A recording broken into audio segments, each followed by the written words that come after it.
Rob Parker is joining us, co-host of The Odd Couple with Chris Broussard. By the way, Sam Darnold out. Patriots have clinched the division. This has been my lifelong argument about Tom Brady being the LOAT, the luckiest of all time.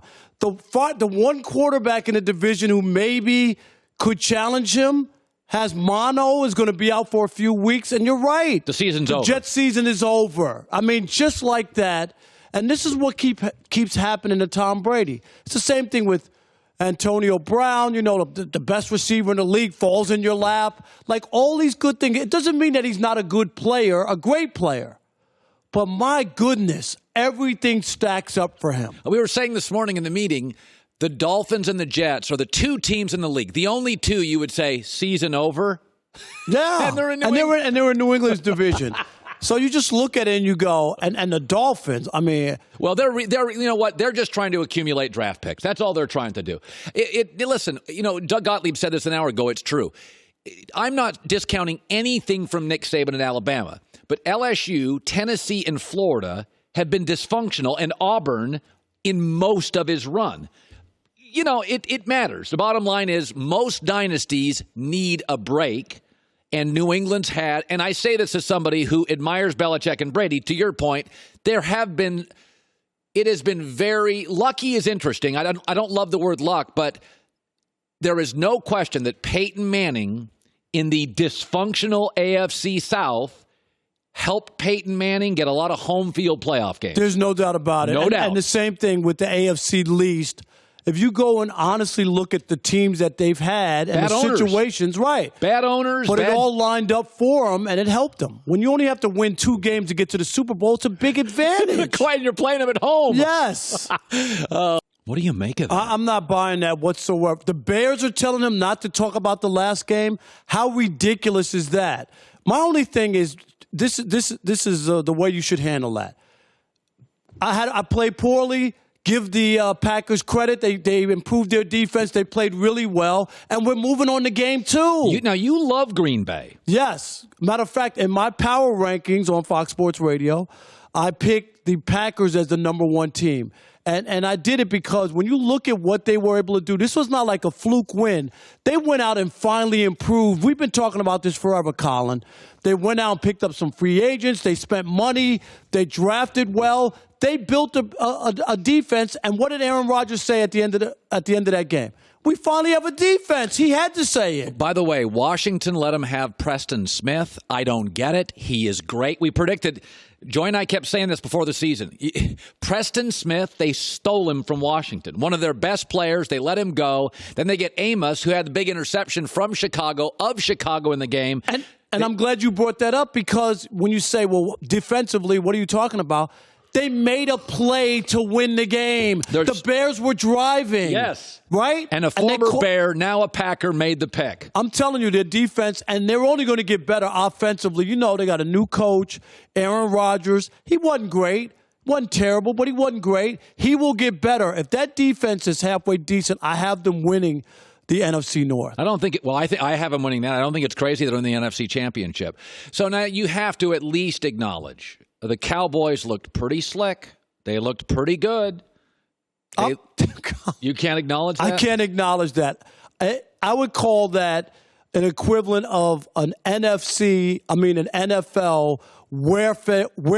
fair victory. And what I mean by that is it wasn't earned. When you look at the Giants are horrible. Well, defensively, even Greg Cosell said 40 minutes ago, he said, I don't know what to make of this because even Dak's, quote, good throws, people weren't within 10 yards of a wide receiver. And that's what you have to look at. Greg is being honest. Like, you can look at this and go, oh, he threw for 400 yards. Oh, he had 4 touchdowns. Oh, he was unbelievable. He's coming of age. He's going to be an elite quarterback.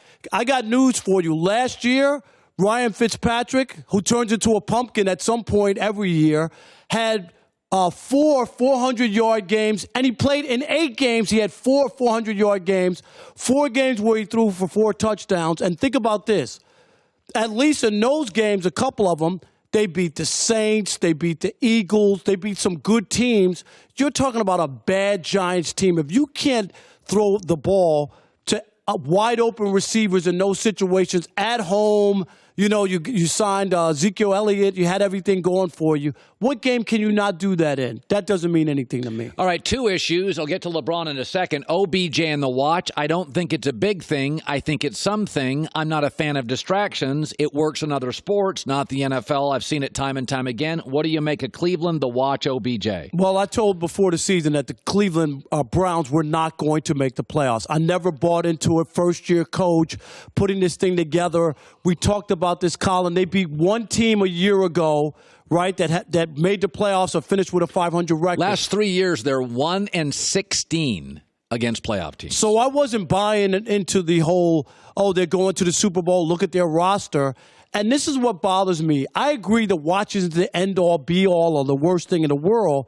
But is that the focus that your wide receivers worried about keeping a watch on, or that's where your focus is after you just got your butt kicked in the opener at home? That just shouldn't be an issue. Well, I would just think it's just like life. When you get humbled, generally you want the glare to come off you a little. Like that's just human nature. Like if I had a bad show, I'd have my head down the next day, hide from management, try to have a great show, right? You'd think after the most humiliating week 1 loss, even for the Browns since like the 50s, you'd scale it back a little. Do the watch after you go and beat New England. Do the watch thing. It's not great timing. Now, I got to get to this. LeBron James, a great player. I'm a bigger fan of LeBron than you are. I do not the last year, I think he's been distracted. I think the optics in L.A. have been kind of desperate, seeking this and seeking. Not a good year for LeBron in Los Angeles. They'll be better this year, but I am a fan of him. So he wanted to trademark Taco Tuesday, and yesterday he was denied. How did that land for you? What is your response to it being denied? I thought it was very arrogant by LeBron to come to Los Angeles, right? Right. Home of the taco and people doing a Taco Tuesday all over, for him to really believe that he was going to go down to the trademark office and convince them that he came up with Taco Tuesday and people should pay him for the rights to use that in any kind of advertisements or anything was just really arrogant and over the top. Like, I tweeted this out and it made a stink on the internet or on Instagram or whatever, so this is mine. And I just thought that really came off as bad. Yeah, it was, it's funny, and I really like LeBron. But it's weird. There's an old saying, like in Hollywood, when Midwest people move to the West, they try really hard to fit in. Their politics get even crazier left than the average Hollywood person. They party even harder than like the average LA actor. They're trying to prove I fit in. There is this weird thing about LeBron in the last year. Like I'm drinking wine, which apparently turned off teammates, turned off front office. Look, everybody, I've got wine from Napa Valley. Stop seeking validation. Drink wine. I'm for it. He's desperate, right? It's been a lot of seeking, reaching, preening, projecting. It's like you're LeBron James. I'll give you the best example. His TV show, The Shop. Yeah. You know, I had a local TV show in Detroit called Shop Talk. It was set in a barbershop 10 years ago, but that's another story. But even on his TV show, think about this. Of all places, Colin, a barbershop is where guys disagree. And you know what I mean? You could come in with a pink shirt on and people will tell you it's 8 different colors, right? Because it's just on his show, they all agree with everything he says. So Every time. Even that show is just not authentic enough because that's not what a barbershop is about. Barbershop is calling guys out and defending your territory. Yeah, the Shop is very much, I'm LeBron, here's my world, everybody agree with me. And everybody goes, yeah, LeBron, you're right. Oh, yeah, that was great. Yeah, okay. That's not really, you're telling me that's not what your barbershop's like? That's not what my barbershop, when I go in there, they go crazy on me in Detroit. And LeBron, the last episode, he wasn't even on the show. I guess he was on vacation. By the way, how much do you charge for a haircut at your place? $20. Forever. And don't you get like a sandwich or something or potato chips or something at your place? What's the thing you do at your place? No. I used to have a hot dog stand. Okay, I got them mixed up. Yeah, no food in barbershops together. You can't do it? No. All right, so you had a hot dog stand and a barbershop. Yes, and Sporty Cuts is still going. Hi, everybody. Thanks for watching. Subscribe here to get the latest from the show. Also, be sure to check out more of the best clips from The Herd or go watch a few segments from other shows on FS1.